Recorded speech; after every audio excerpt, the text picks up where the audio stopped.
आज हम इधर एक सोच को, एक सच को याद करने के लिए आए।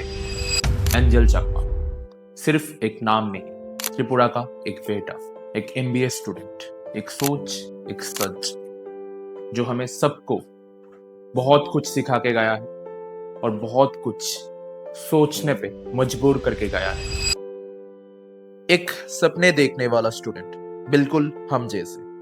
उसकी पहचान उसका कोर्स नहीं था, उसकी पहचान उसका रिलीजियन या फिर उसका फेस कार्ड भी नहीं था। उसकी पहचान सिर्फ एक ही था, और वो था मैं भारतीय हूँ, मैं हिंदुस्तानी हूँ। और दर्दनाक बात यह है कि अपने जिंदगी के आखिरी लम्हों पे भी जब नफरत उस पर हावी थी, जब उससे गलत समझा गया, जब उससे गलत काम, गलत नाम दिया गया, उसने सिर्फ एक ही बात कही, वी ऑल आर इंडियंस।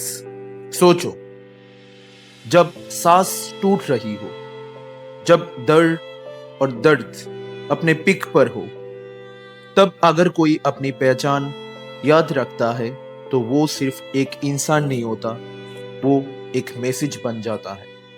आज त्रिपुरा की सड़क पर, हर एक गोली पर स्टूडेंट्स आवाज उठा रहे हैं, और ये सिर्फ गुस्सा नहीं है, ये एक सवाल भी है।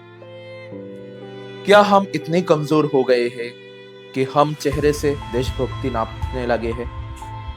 क्या हम भूल गए हैं कि भारत सिर्फ एक लैंग्वेज नहीं, सिर्फ एक फेस नहीं, सिर्फ एक स्टेट नहीं, भारत डाइवर्सिटी का नाम है। स्टूडेंट्स के लिए आज एक बहुत बड़ी सीख है।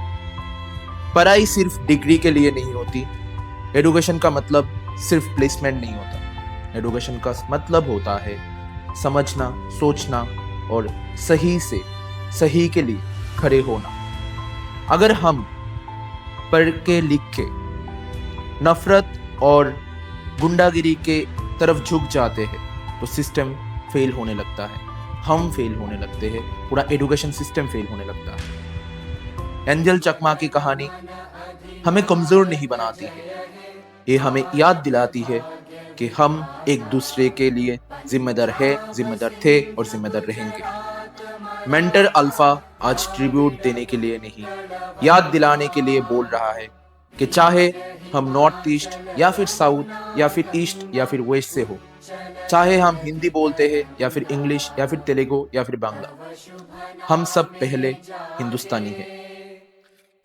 और अगर हम स्टूडेंट आज खड़े नहीं हुए, अगर हम सच के लिए आज आवाज नहीं उठाए, तो कल किसी एंजल के नाम सिर्फ एक हेडलाइन बन के रह जाएगा। ये वीडियो सिर्फ शौक के लिए नहीं है, ये एक प्रॉमिस है कि हम नफरत से नहीं, समझ से रिएक्ट करेंगे। हम पहचान से नहीं, इंसानियत से जज करेंगे। एंजल चकमा को हम सिर्फ याद नहीं रखेंगे, हम उसके आखिरी बात जिंदा रखेंगे, वी ऑल आर इंडियंस। और ये सच हम पे हमेशा भारी रहेगा। हम साथ खड़ा रहेंगे इस सच के लिए कि वी ऑल आर इंडियंस।